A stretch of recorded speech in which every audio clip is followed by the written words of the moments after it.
呆呆童书性别教育篇，男生女生都是好朋友。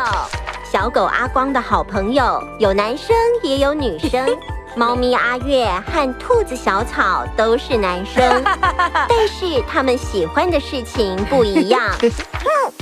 尾巴也是我身体的一部分耶。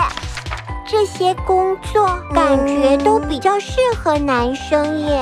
无论你是哪个性别，都可以成为救难英雄哦。哇，拉拉好粗鲁哦！